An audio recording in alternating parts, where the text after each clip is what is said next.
Olá, eu sou o pastor Aristóteles, ou como queira, pastor Ari, e nós estamos falando do Centro Evangelístico Internacional em Icaraí, Niterói.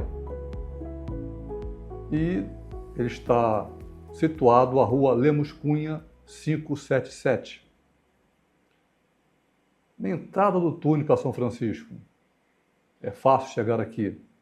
E nós estamos hoje na nossa aula Escola Bíblica Dominical número 3.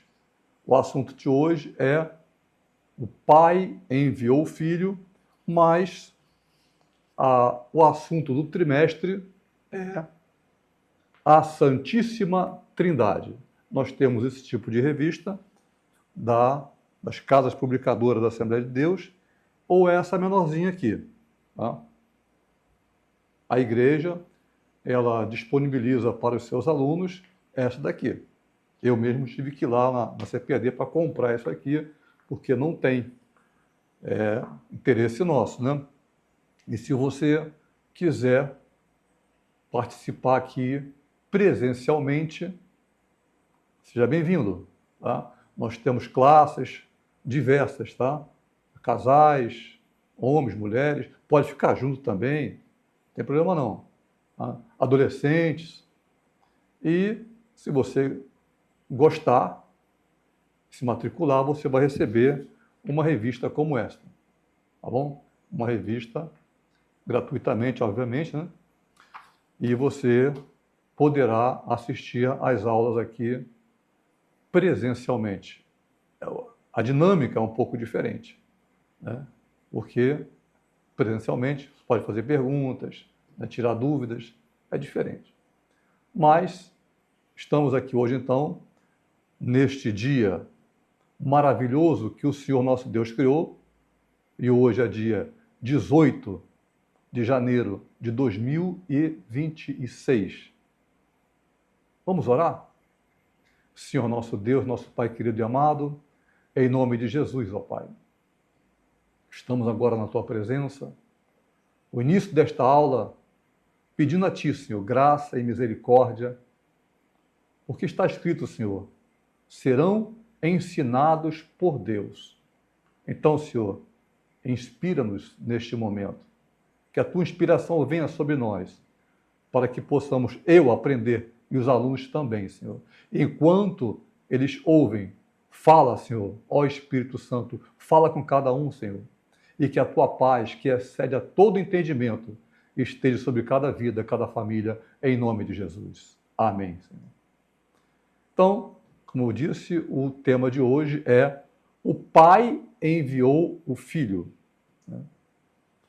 Então, o texto áureo, sempre você terá o texto áureo, a verdade prática, tudo está aqui. Não estaremos lendo a revista. Fugiria, né, ao porquê, a finalidade de eu estar aqui. Era só você pegar então e ler, se eu fosse apenas ler. Então nós vamos estudar, comentar e orientar você a entender, até com versículos que não estão aqui, não foram sugeridos pelo autor, esses você pode ler. Mas outros que ele não sugeriu, eu posso colocar, que seja concernente com o assunto. Ok?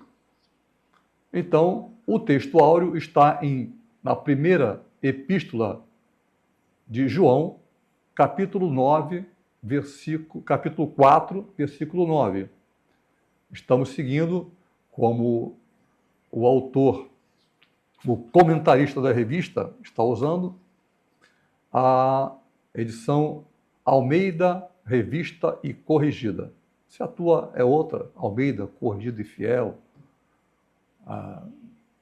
a Bíblia na linguagem de hoje, Novo Testamento na linguagem de hoje, será forma de falar diferente sobre o mesmo assunto, né? Como você queira, mas não deixe nunca, quando eu falar alguma coisa, alguém falar alguma coisa que está escrito na Bíblia, pegue a tua Bíblia e vai ver se é isso mesmo. Porque existem Bíblias falsas. Pessoas que colocam torcem as coisas e colocam ali no meio e você vai ver que existem diferenças. Como, por exemplo, que na Trindade, lá em 1 João, Jesus é um Deus, um Deus. Não. Pai, Filho e Espírito Santo. Ele fala, o Espírito, o Verbo se fez carne e habitou entre nós. No princípio era o Verbo, e o Verbo era Deus, e o Verbo estava com Deus. Mostrando que há separação entre as pessoas da Trindade. Veja bem, não é muito adequado, você pode até falar isso, que a Trindade são a mesma essência, né? Mesma substância, você pode falar isso. Mas não é bem aceito isso, porque substância é algo criado. Né? Substância é algo criado. Então, são três pessoas, não com a mesma substância, mas com a mesma essência. É por dentro. Aí não existe sinônimo perfeito, você sabe disso, né? Então, colocar que a Trindade são três pessoas, né, com a mesma substância, qual é a substância da água, qual é a substância do arroz, do pão, substância, não, é a mesma essência. Nós temos o aroma de Cristo, a essência de Cristo em nós, diferente. Então, o texto áureo, 1 João, capítulo 4, versículo 9, que diz: nisto se manifestou o amor de Deus para conosco, que Deus enviou seu Filho unigênito ao mundo para que por ele vivamos.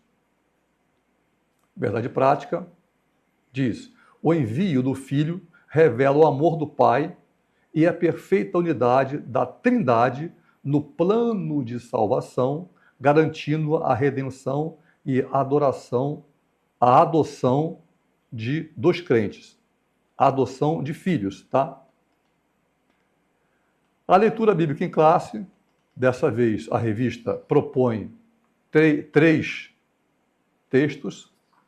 1 João, capítulo 3, depois João, não 1 João, não, existe João 3, não é 1 João, é João 3, depois João 4 e Gálatas 4, capítulo 4. Então, vamos ver aqui, iniciando. Esse aqui é um texto que ninguém pode esquecer. Você precisa, assim como o Pai Nosso, está no céu, tal. Você já decorou, não é isso? Então, esse daqui você tem que decorar. Que diz assim, a partir do versículo 16. João 3, versos 16 e 17, que diz: porque Deus amou o mundo de tal maneira que deu o seu Filho unigênito, para que todo aquele que nele crer não pereça, mas tenha a vida eterna. Porque Deus enviou o seu Filho ao mundo não para que condenasse o mundo, mas para que o mundo fosse salvo por ele. Estou olhando aqui porque, de repente, é uma outra tradução. Eu quero ler como a Almeida, Revista Corrigida, traduz. Agora, João 4, versículos 9 a 10. Isso aqui diz, mais 2 versículos, né? Nisto se manifesta o amor de Deus para conosco, o amor de Deus. Que Deus enviou seu Filho unigênito ao mundo para que, por ele, vivamos. Nisto consiste o amor. Não em que nós tenhamos amado a Deus, nada disso.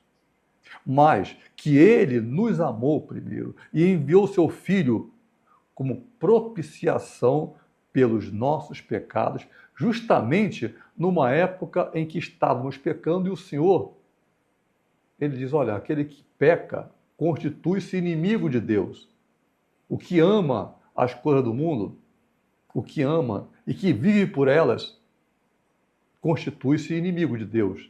E sendo nós inimigos, ele nos amou e venceu a barreira, enviando sobre nós o seu próprio Filho.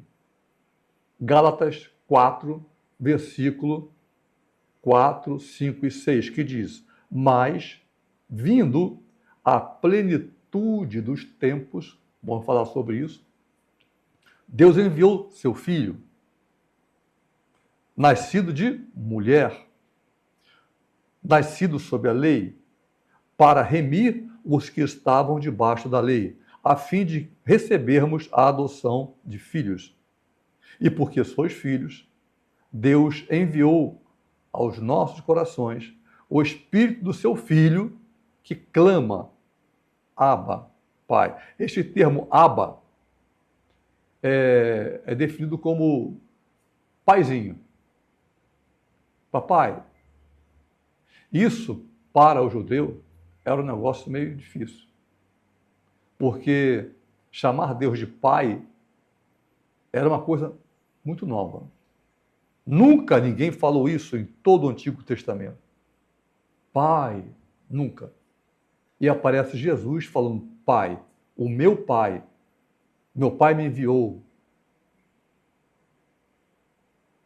As palavras do meu Pai, as obras do meu Pai, isso para eles era uma coisa, uma aberração. Então, os objetivos da lição são sempre três. Primeiro, compreender que o envio do Filho é a maior prova do amor de Deus Pai. É a maior prova. Alguém entregar o seu próprio Filho para que aqueles que se constituem como inimigos do próprio Pai, mas Deus ama, sejam salvos. Segundo, reconhecer que a vinda de Cristo ocorreu na plenitude dos tempos. Olha só, vamos falar sobre isso. O que é a plenitude dos tempos? Segundo o plano eterno de Deus. E terceiro, identificar a atuação da Trindade na execução e aplicação da salvação. Então, sabemos que nós estamos estudando o Pai enviou o Filho. Bom, nosso comentário, a introdução, você pode ver isso aí na revista, né? Veremos como Deus entra, ele faz o mundo e entra através do Filho, entra na história. Aí há um debate, né? Mas então, Jesus foi gerado, mas ele pertence à Trindade? Como? Se Deus é eterno. Veja só, vamos entender isso. Quando ele fala que um filho se nos deu, um filho nos foi dado, ele fala nós, ele coloca no plural. E a criança nasce. O que nasce é o Filho do homem. Mas a pessoa de Jesus é eterna. Já existia a pessoa dele. Eu tenho esse corpo, braços e tal, mas eu não sou ele. Sem braços, sem pernas, se tirar a cabeça já era, né? Mas só o tronco, continuo sendo eu, né? Você não é assim também? Tirou um dedo, continua sendo. Você é interno, quem é você? O corpo é um invólucro que volta ao pó. Apenas o invólucro que compõe as naturezas invisíveis do homem, que é o corpo, que é o espírito e a alma. Estudamos isso na lição anterior, na revista anterior. Então, Jesus, a pessoa dele, é eterna, é incriada. Então Deus, com o Pai, Filho e Espírito Santo, ele entra na história do mundo da criação que ele fez. E isso é maravilhoso. Isso foge ao nosso entendimento realmente.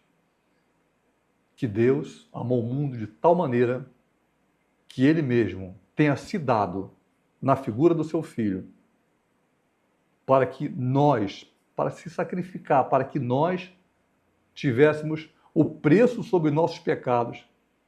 Porque pecado é uma coisa eterna. Não é uma coisa figurada. Existe o pecado. Existe. E o homem pecou. Isso tem um resultado eterno. Para que nós pudéssemos sair dessa armadilha que Adão, o primeiro Adão, colocou sobre nós, que é o pecado original, haveria que ter uma resposta de solução eterna. E esta solução é derramamento de sangue. E o povo de Israel vai aprendendo que sem derramamento de sangue não há remissão de pecados. E depois que eles aprendem isso, Deus entra na história. E ele derrama o seu próprio sangue. E nós estamos aqui hoje, não porque nós escolhemos ele, mas porque ele nos amou primeiro. Primeiro objetivo. Você vai ver na revista, primeiro objetivo, são 3, não é isso? O envio do Filho, né? Filho é enviado, e o amor do Pai. São 2 coisas. O verbo grego para amor de Deus, é agapao. O substantivo abstrato é ágape. Existe o amor filos. O amor filos não é o amor de Deus. É o nosso amor. Que é, assim, vamos dizer, é uma partícula muito pequenininha do que é o infinito amor de Deus. É uma gota no oceano. O nosso amor é uma gota no oceano. Eu posso dizer isso assim, que Deus me deu essa graça na minha conversão. 24 horas em êxtase de amor de Deus. Eu não sei, que coisa maravilhosa. Que coisa maravilhosa. A minha esposa ficou 12 horas, eu fiquei 24 horas assim. Coisa gloriosa. Nós não temos acepção do que seja a palavra amor. É muito diferente do nosso. O amor de Deus é muito diferente. Amamos um, amamos o outro, mas é lá embaixo, muito lá embaixo. O amor de Deus, que deu o seu próprio Filho, não tem como você definir. Ele vence todas as barreiras. Então, para resgate do homem, ele se manifestou. O homem que no início tinha sido criado como coroa da criação, peca e se afasta de Deus. Cria-se um abismo, porque o pecado faz separação entre vós e o vosso Deus, diz a palavra. Um abismo intransponível, mas o Filho é enviado. Ele é a ponte sobre este abismo. Esse abismo continua existindo, mas Jesus é a ponte entre nós e o nosso Deus, o Pai. Isaías 59, versículo 2. Aqui eu coloquei pela Almeida Corrigida e Fiel, eu achei melhor, que diz, Isaías 59, verso 2. Mas as vossas iniquidades, quer dizer, as nossas, isso é Deus falando, né? Através do profeta, as vossas iniquidades fazem separação entre vós e o vosso Deus. E os vossos pecados encobrem o seu rosto de vós. para que não vos ouça. Deus escuta o que você está falando, mas, tipo assim, eu não quero ouvir. Mas, através de Jesus, nós temos acesso com intrepidez diante do Santo dos Santos. Esta figura de linguagem para Mateus, por exemplo, que fala para o judeu, era completamente compreensível, porque eles sabiam que ninguém pode comparecer diante do rei, seja qual for o rei, sem ser chamado. O rei fazia isso porque de repente podiam matar ele, né, por perigo, por segurança. Ninguém pode chegar, a rainha Esther, por exemplo, você pode ver isso ali. Depois leia o livro de Esther. Isso acontece lá. Ninguém pode chegar diante do rei sem ser chamado. Se o rei olhar para a pessoa e sentir que tem alguma coisa e ficar com os braços para baixo, os guardas vão em cima da pessoa e matam a pessoa. Mas se ele pegar o cajado e fizer assim, a pessoa vem, toca no cajado, quer dizer, tá tudo bem.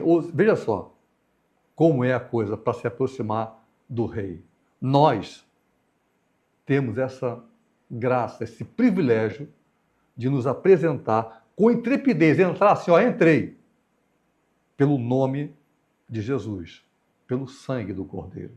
Temos acesso a Deus.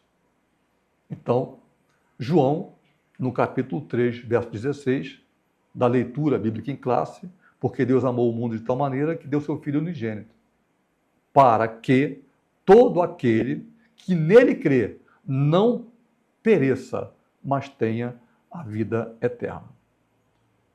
Então, passemos agora para o segundo tópico. E nós sabemos que o tópico que agora estamos vendo é que o envio do Filho, né, esse é o tópico, esse é o objetivo, o envio do Filho e o amor de Deus. Segundo tópico, temos agora um subtítulo que diz: a iniciativa soberana de Deus. Iniciativa de Deus. Desde a eternidade, antes,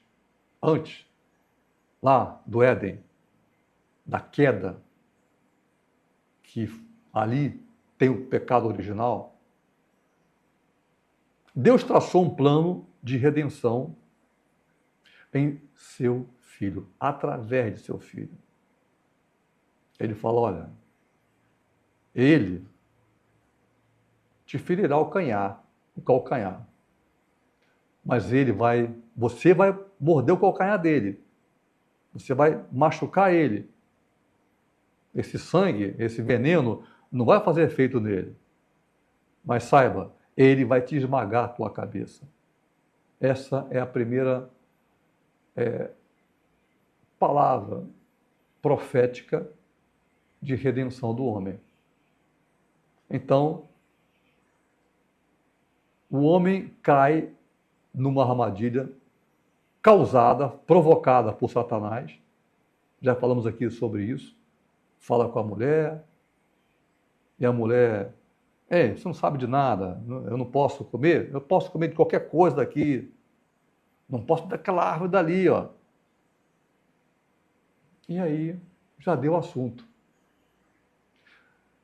Sejam os nossos pensamentos cativos em Cristo, e não nas coisas do mundo.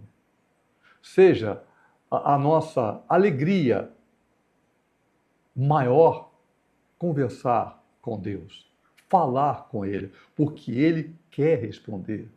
Lá no Éden, todos os dias, pela viração do dia, todos os dias, a palavra diz, Deus vinha para conversar com Adão. Todos os dias. Ele quer conversar comigo e contigo. Então, 1 Pedro diz, no capítulo 1, versículos 18 a 20, diz, sabendo que não foi com coisas corruptíveis, como prata ou ouro, que fostes resgatados da vossa vã maneira de viver, que, por tradição, recebestes de vossos pais, mas com o precioso sangue de Cristo, como de um cordeiro imaculado e incontaminado, o qual, na verdade, em outro tempo foi conhecido, ainda antes da fundação do mundo. Esse cordeiro, cujo nome seria dado como Jesus, já existia. Então, Jesus foi gerado como filho do homem, mas Jesus já existia. E é manifestado nesses últimos tempos por amor a vós. Efésios, capítulo 1, versículo 9, diz: descobrindo-nos o mistério da sua vontade, segundo o seu beneplácito, que significa aprovação régia de uma autoridade superior. A aprovação régia é de um rei, né? Ou seja, a autorização do rei, a aprovação do rei. Então, segundo o seu beneplácito, que propusera em si mesmo. Então, segundo a sua vontade, Deus nos enviou o seu Filho. Isso é uma iniciativa soberana de Deus. E quando você pede alguma coisa, você solicita a Deus alguma coisa, às vezes Deus pode te responder na hora, ou simplesmente ficar calado. Quando Jesus fala, Pai, afasta de mim este cálice, não dá para fazer de outra forma, Deus não responde a ele. Tem momentos que nós clamamos, mas estamos passando pela peneira, e Deus apenas olha e não responde. Mas saiba, Ele está no controle. Sempre Ele está no controle. Tá bom? Então, em sua soberania imensurável, seu amor, Ele tomou essa iniciativa de enviar o seu próprio Filho, cumprindo o seu eterno propósito de redenção. Ele sabia que o homem iria cair. Satanás tinha feito uma arruaça lá nos céus. Ele fica acima das mais altas estrelas. Ele fala que vai colocar o seu trono, lá em Isaías 14, ele fala que vai colocar o seu trono lá em cima. Ele não consegue dizer que é acima do trono de Deus. Isso, pelo menos, ele se segura. Mas ele fala que será o trono assim, do lado. E eu serei semelhante ao Altíssimo. Ele não fala, eu serei superior ao Altíssimo. Ele diz, serei semelhante ao Altíssimo. Nesse momento, veja bem, Deus não criou Satanás. Até esse momento, o nome dele, que ainda é Lúcifer, que significa querubim de luz, anjo de luz, era algo fantástico. Ele era tão perfeito que Deus fala assim, tu eras, né? A aferição da medida. Eu fiz esta revista, achei linda, ficou legal, olho para ela, uso como um padrão e faço milhares dela. O padrão é esse aqui. Então, ele é colocado como aferição da medida. Deus não criou o diabo. Ele não perdeu o controle de nada. Ele que se fez assim, ele escolheu assim. Ele escolheu. Então diz, até que você era tudo isso, até que se encontrou iniquidade em ti. E ele arrastou 1/3 dos anjos que se transformaram em demônios. E hoje ficam atrapalhando a vida da gente, mas eles não podem contra as portas da igreja do Senhor.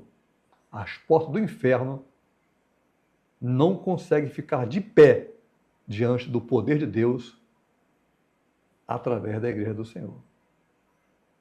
Efésios, então, 1. Vamos ler primeiro 1 Pedro. 1 Pedro 1, capítulo 1, versos 18 a 20, que diz: sabendo que não foi com coisas corruptíveis, como prata ou ouro, que fostes resgatados da vossa vã maneira de viver, que por tradição recebeste de vossos pais, mas com o precioso sangue de Cristo, como de um cordeiro imaculado e incontaminado, o qual, na verdade, em outro tempo foi conhecido, como lemos agora na leitura bíblica em classe, antes da fundação do mundo, e agora revelado a nós. Efésios 1:9, descobrindo-nos o mistério da sua vontade, que propusera em si mesmo. Então, foi uma iniciativa soberana de Deus, enviar, por amor a nós, o seu Filho. E Hebreus, ele vai falar sobre isso. Leia todo o livro aos Hebreus. É um livro tão maravilhoso que ninguém sabe quem foi o autor. Ah, mas foi fulano, foi Barnabé, foi Paulo. Ninguém sabe. Leia. É muito interessante. Ele fala ali, olha, gente, é impossível que o sangue de touros, de bodes, de uma pombinha, tire pecado de alguém. Mas eram apenas figuras ensinadas para que entendesse que sem derramamento de sangue não há remissão de pecados. E Deus envia o seu Filho, cujo sangue é derramado, sem pecado, sem erro, sangue puro, santo, por nossas vidas. Esse sacrifício é sobre todo sacrifício. Não existe obrigação paga a Satanás para a dominação dos povos, para a dominação de seja o que for, das potestades do ar sobre o mundo, que se iguale à sombra da glória do sacrifício do Filho de Deus na cruz. O preço foi pago e a morte vencida por nós. Terceiro tópico desse primeiro objetivo, e nós sabemos que o primeiro objetivo é o envio do Filho e o amor de Deus. Esse terceiro tópico tem um subtítulo que diz o envio do Filho e a Trindade. Então, o Pai envia o Filho, agora o Filho e a Trindade. Ele é enviado e a Trindade. Não se perde a comunhão dessa Trindade. O tempo todo ele está fazendo parte da Trindade, até o instante em que ele fala, Pai, não dá para fazer de outra forma. Ele fica numa situação tão difícil que gotas de sangue, cientificamente, isso pode ser provado. Ele soa tanto, digamos, desespero da alma, como homem. Não porque ele fosse no dia seguinte receber chicotadas, chicotes que tinham entremeados com metais, que quando batia, saía, arrancava pedaço da carne, coroa de espinho na cabeça. Não, Isaías fala que ele era homem de dores, treinado nessas coisas. Mas sair por amor a nós, por amor a você, por amor a mim, ele se torna na cruz como um grande imã temporal. Porque aquele que morre na cruz, a lei diz, é maldito. É, ponto. É maldito. Ele sobe a cruz sem ter tido nenhum pecado, nasceu sem pecado, viveu sem pecado. Mas a lei diz, na cruz você é maldito. Mas ele não cometeu pecado. Como pode ser maldito se ele não fez nada disso aí? Nesse momento, ele se transforma como um grande imã temporal. Pensa num grande imã, imenso, imensurável imã temporal, que existe até agora, nesse momento, que puxa sobre ele os pecados antes, naquele momento e depois dele, de todo aquele que anda segundo a vontade de Deus, em Cristo Jesus. E nesse momento, ele diz: meu Deus, por que me desamparaste? Neste momento, ele está fora da Trindade. É esses instantes que ele está chorando.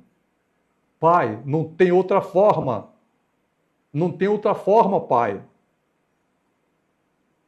Por instantes, ele fica fora da presença do Pai. Tudo para ele conseguia, estava treinado. Mas essa parte, existe sempre um momento em que nós somos levados até o monte do Senhor, como Abraão foi levado. E Abraão diz: no monte do Senhor se proverá. Sempre que você for levado a uma situação em que você tenha que escolher entre a morte e a vida em Deus, Deus proverá. Desde que nós entreguemos a nossa vida a Ele. Naquilo que nós não podemos resolver, digamos: Tu és o meu Deus, o Deus da minha salvação. Deus proverá. Então, Efésios, capítulo 2, versículos 8 a 9, diz: porque pela graça sois salvos. Isso não vem de vós, por meio da fé. Isso não vem de vós, é dom de Deus.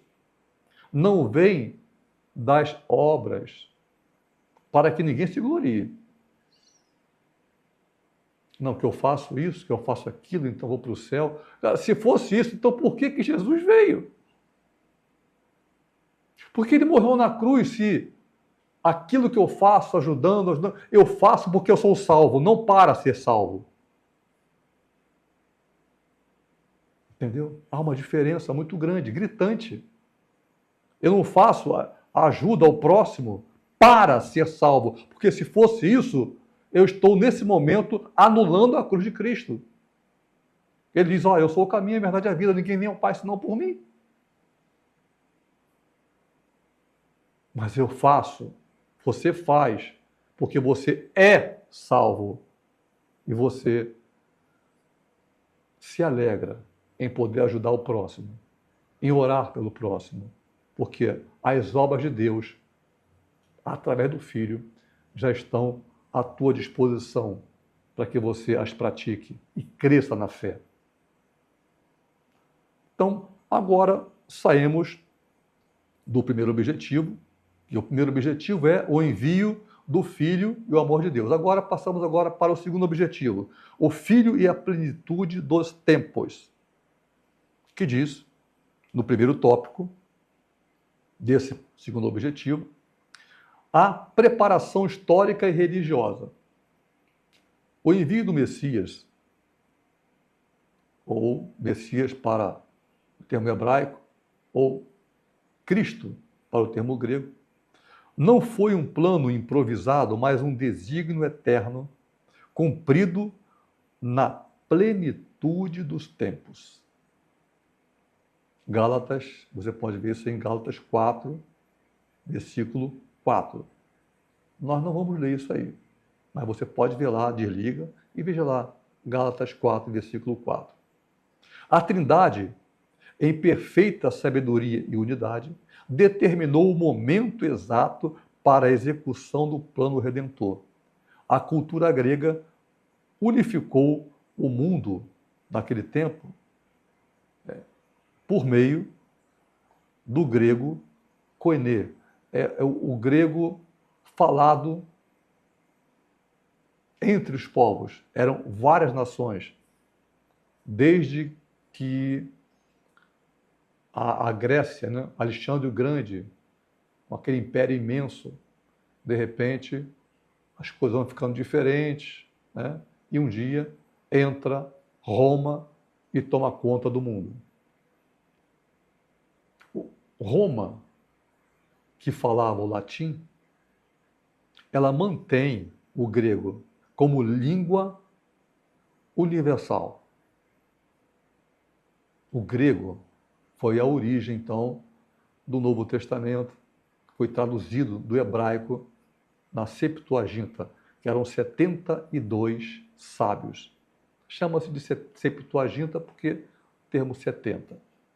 E disse que são cada um separado do outro, fizeram a tradução, e depois, quando foram comparar, estava correto. Então, nós temos aqui o termo plenitude dos tempos. Ele é explicado pelo grego koiné, falado pelo povo, inclusive em questões comerciais. O grego, na parte comercial, eles conseguiam, cada um tinha a sua língua, mas, através do grego koiné, eles se comunicavam. Então, questões comerciais entre vários povos do Império Romano, tornando possível a escrita do Novo Testamento. Agora, em um momento em que no judaísmo a expectativa messiânica no meio do povo, veja bem,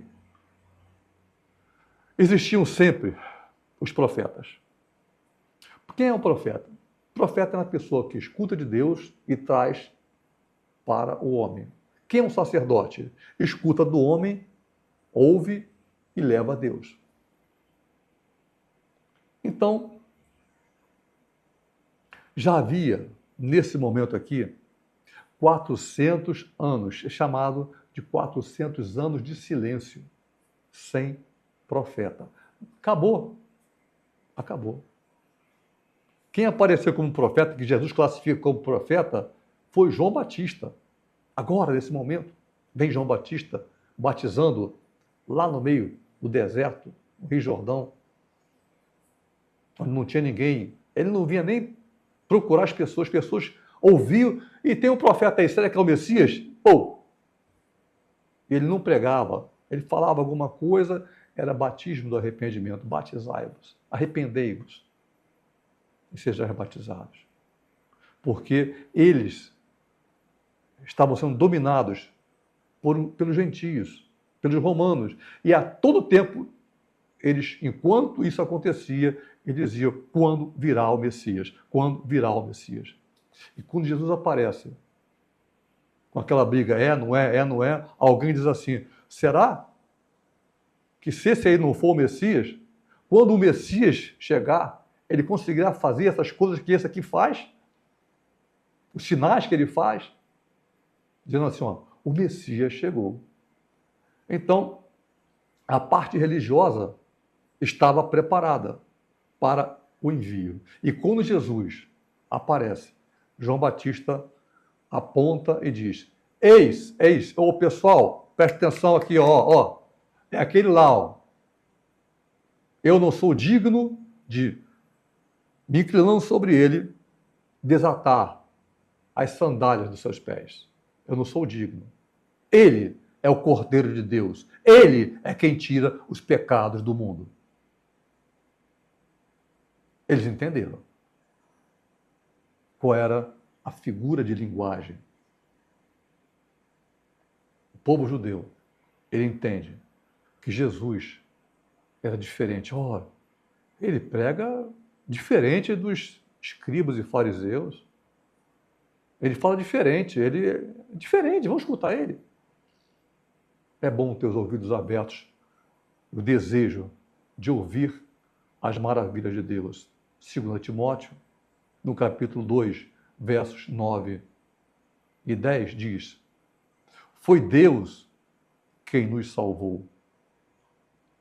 Nessa transição toda, né, do Antigo para o Novo Testamento, foi Deus quem nos salvou e nos escolheu para uma vida santa, não porque o merecêssemos, mas por sua vontade. Esse sua aí, eu boto sempre com letra maiúscula, porque é a vontade de Deus.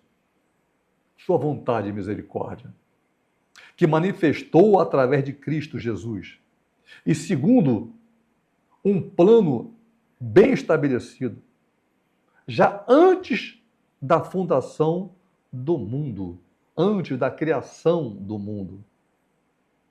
Plano esse dado a conhecer agora no mundo, na pessoa de nosso Senhor, nosso Salvador Jesus Cristo, o qual quebrou o poder da morte, aleluias, e nos mostrou o caminho da vida incorruptível e eterna através do Evangelho. 2 Timóteo, capítulo 2, versículos 9 e 10.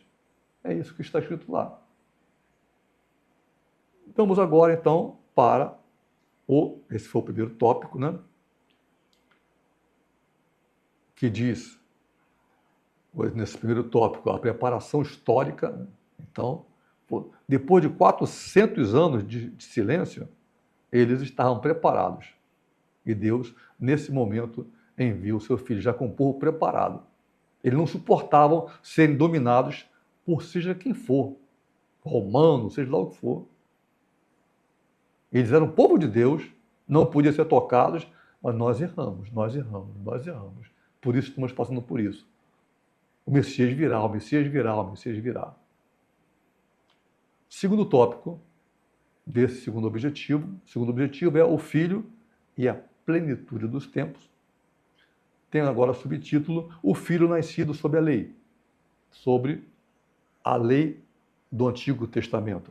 Na plenitude dos tempos, Cristo veio ao mundo cumprindo as profecias, todas elas, e proporcionando a nossa redenção e adoção como filhos de Deus.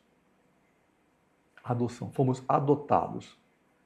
A palavra diz que nós somos enxertados, nós como oliveira brava, oliveira do campo, fomos enxertados na oliveira verdadeira. O período de utilidade limitada da lei, então a lei tinha suas limitações. É relatado em Gálatas 4:4, que nós citamos agora no versículo, no tema anterior, que vamos ler agora, tá? Talvez você não queira parar para ler, vou ler daqui a pouquinho isso aí. Com a frase, quando veio a plenitude dos tempos, que delimita, quer dizer, a plenitude. Aconteceu o auge e nesse momento é a hora do Senhor entrar na história. Isso é a plenitude. Completou-se. Jesus fala, Pai, está consumado. Nesse momento, até ali, a lei valia. Dali para frente, ele vence a morte por nós, por nossas vidas. Então, quando veio a plenitude dos tempos que delimita o fim do período de tutela, como relatado em, por exemplo, 3 versículos 24 e 25, 4 versículos de 1 a 2, tá? De Gálatas. O plano pré-ordenado de Deus era que a lei ditasse o fundamento da moralidade até a vida de Cristo Jesus. Nascido de mulher, sob a lei, ele fala assim, João Batista diz assim, vem cá, eu careço ser batizado por ti, tu vens a mim? Não, calma. É necessário que cumpramos toda a lei. Pode me batizar. Aí João Batista, então tá. É o ponto focal da história mundial. Ele é o sustentáculo do qual depende a virada dos tempos. Criação até Jesus. Temos a criação em Adão. Primeiro Adão e o segundo Adão. Aí você tem uma virada no tempo. Ele é o sustentáculo do qual depende a virada dos tempos. O único a cumprir plenamente a lei de Deus, entregue por Moisés. Jesus é o único a pegar todos os profetas que em dado momento prefiguram a pessoa de Jesus, mas erram, mas falham.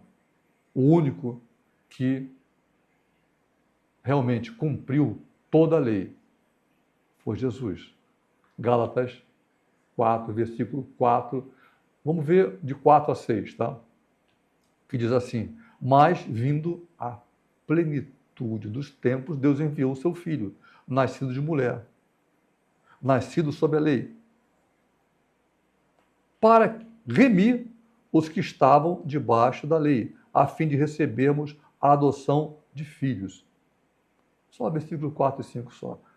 A fim, para remir as nossas vidas, para nos comprar. Ele pagou o preço. Mateus 5, Mateus fala para o judeu, né? Marcos fala para o romano. É isso? Lucas fala para o grego. João fala para a igreja. E Paulo, Paulo é fora da curva. Ele fala para todo mundo. Então, Mateus 5,17 diz: não vim para abrogar, ou seja, eu não vim para abolir a lei, mas eu vim cumpri-la. Eu sou o cumprimento da lei. Isso para eles, para os religiosos da época, era uma blasfêmia. Não entendiam. Eles fechavam, até como hoje, eles fecham os ouvidos. Quando alguma... Vamos entender. O que esse povo passou, não podemos levantar um dedinho a apontar a eles alguma coisa. O povo de Deus é eles. Eles é o único povo capaz de enfrentar o que vai vir por aí. Quando a igreja for arrebatada e quando não houver mais o Espírito Santo aqui, porque o Espírito Santo que foi dado à igreja levará a todos nós vivos, porque os mortos se levantarão incorruptíveis e nós, os que estivermos vivos, seremos transformados e arrebatados num abrir e fechar de olhos.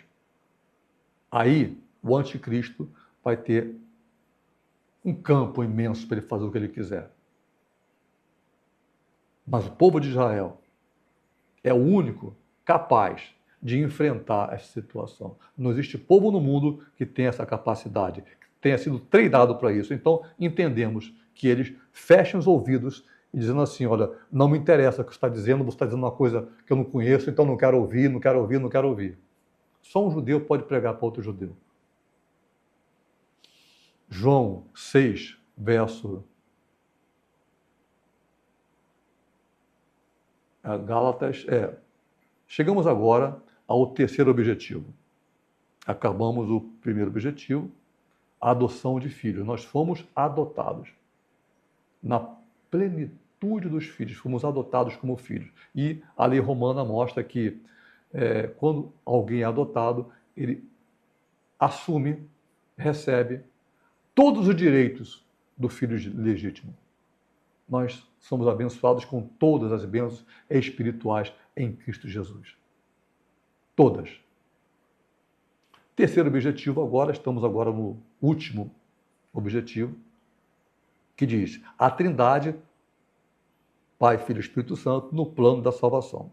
Primeiro tópico desse terceiro objetivo.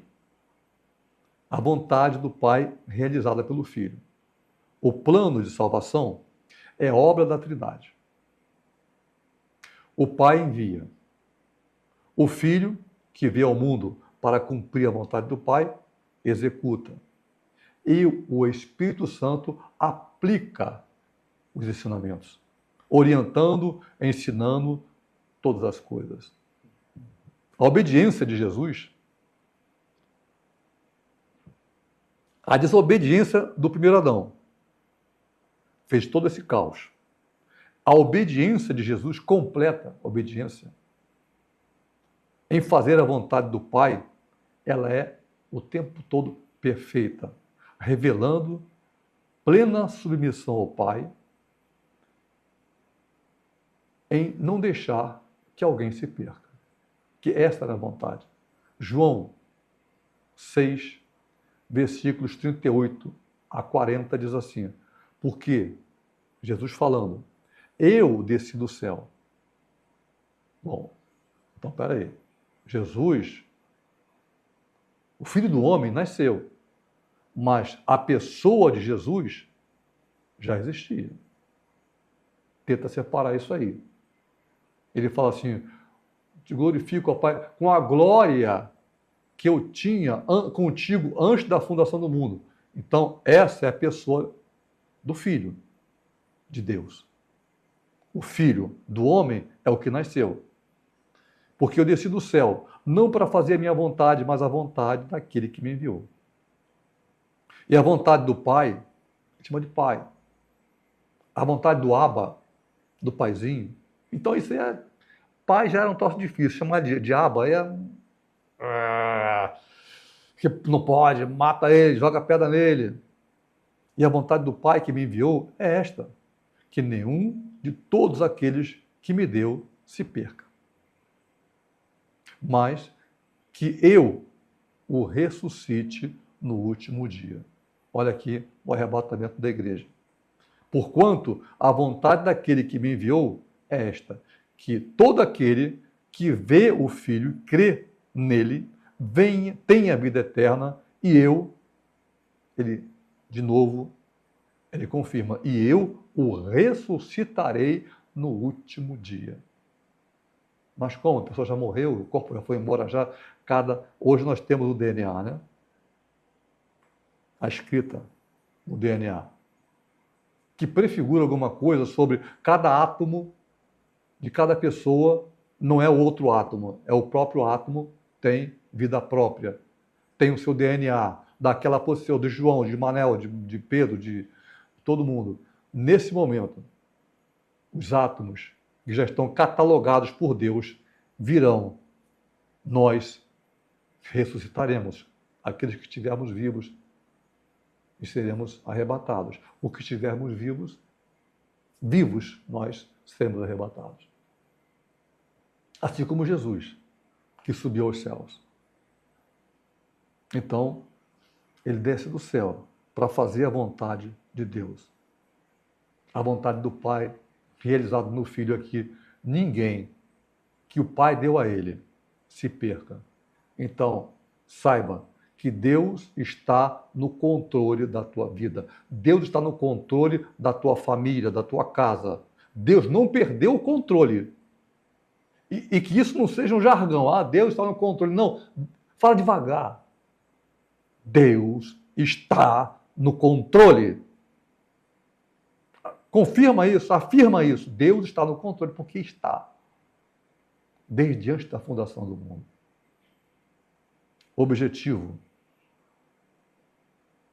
Segundo tópico desse segundo objetivo, que é a Trindade e o plano de salvação, temos aqui um subtítulo que diz a mediação exclusiva do Filho. É mediação entre Deus e o homem, é exclusiva do Filho. Filho com letra maiúscula. O acesso ao Pai é exclusivo através do Filho, que é a revelação plena do Pai. E o Filho revela o Pai a quem ele quiser revelar. Assim, o caminho para o Pai passa necessariamente pela aceitação do Filho. Eu quero ir para o céu, mas não quero aceitar Jesus. Então, tem que entender. Por que Jesus morreu? Eu sou melhor do que Jesus?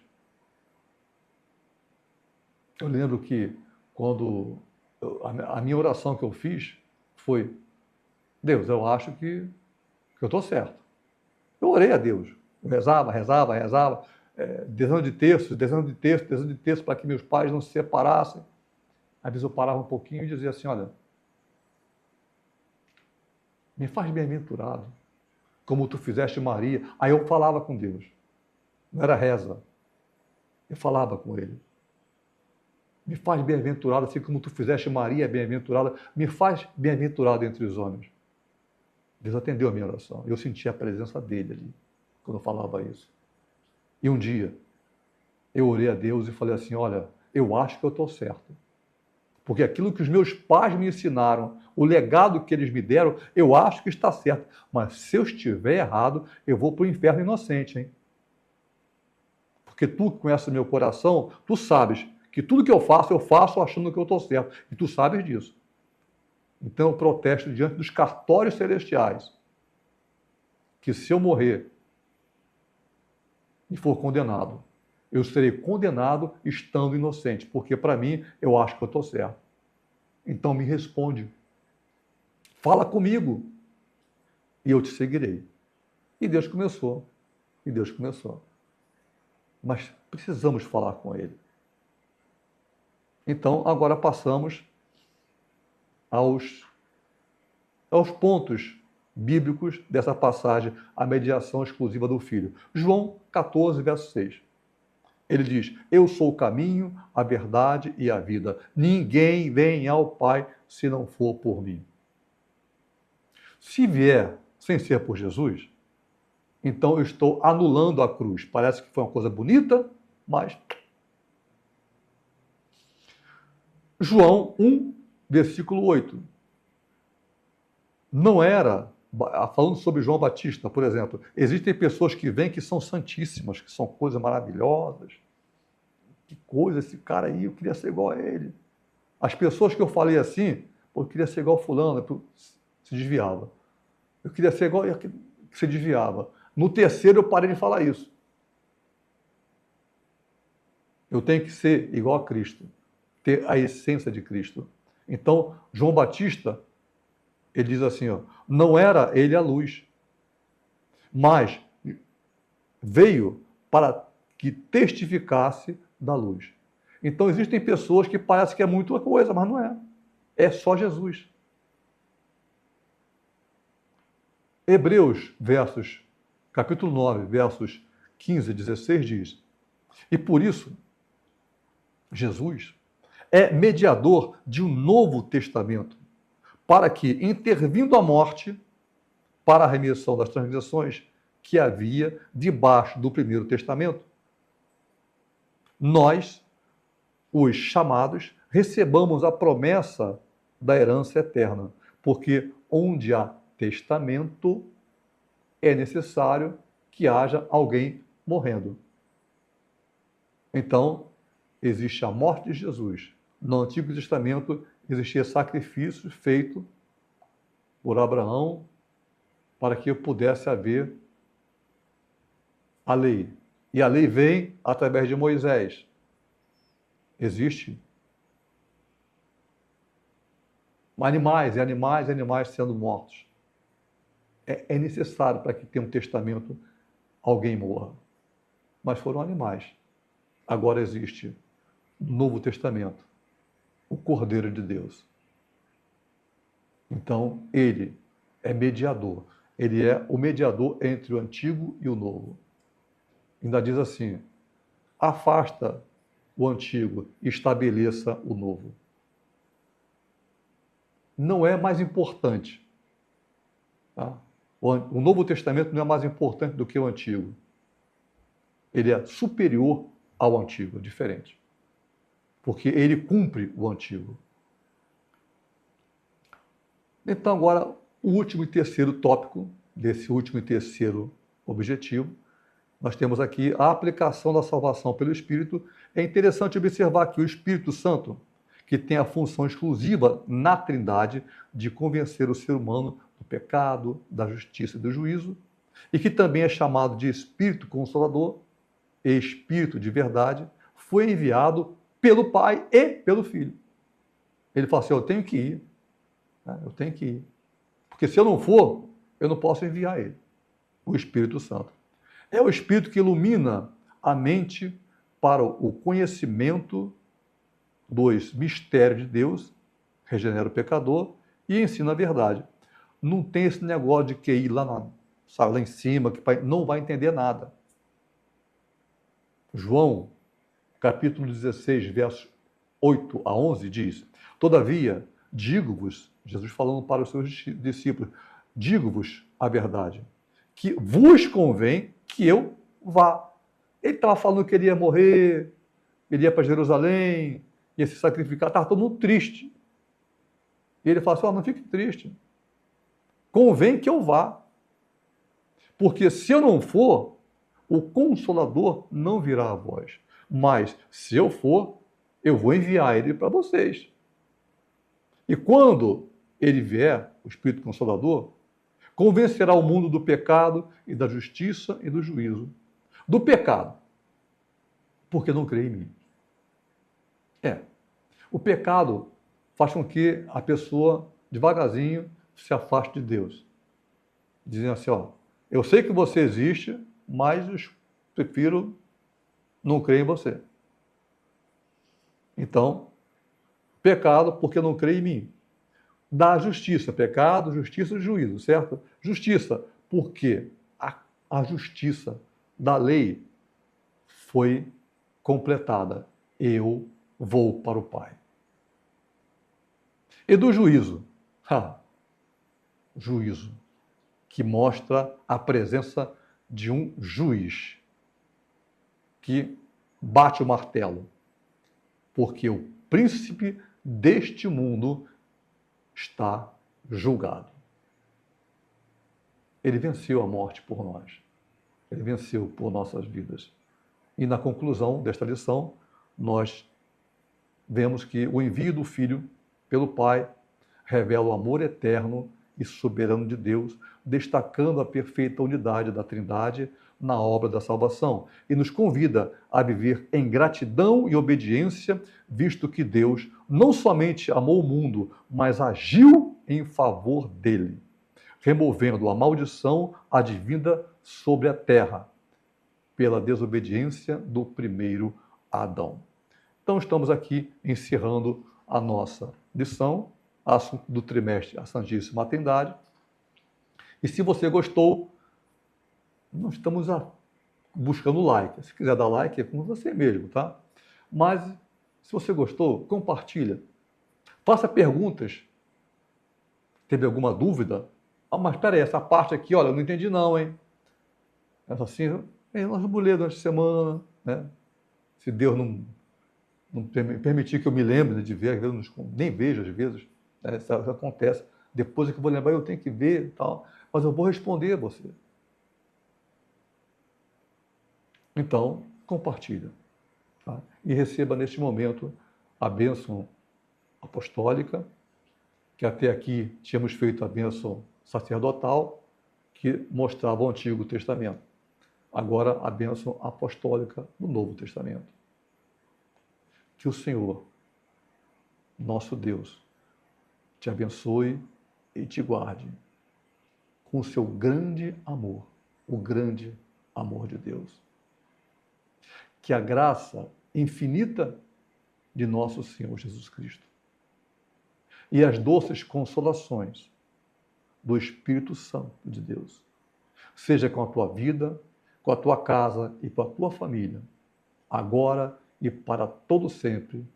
Amém e amém. Até a próxima aula.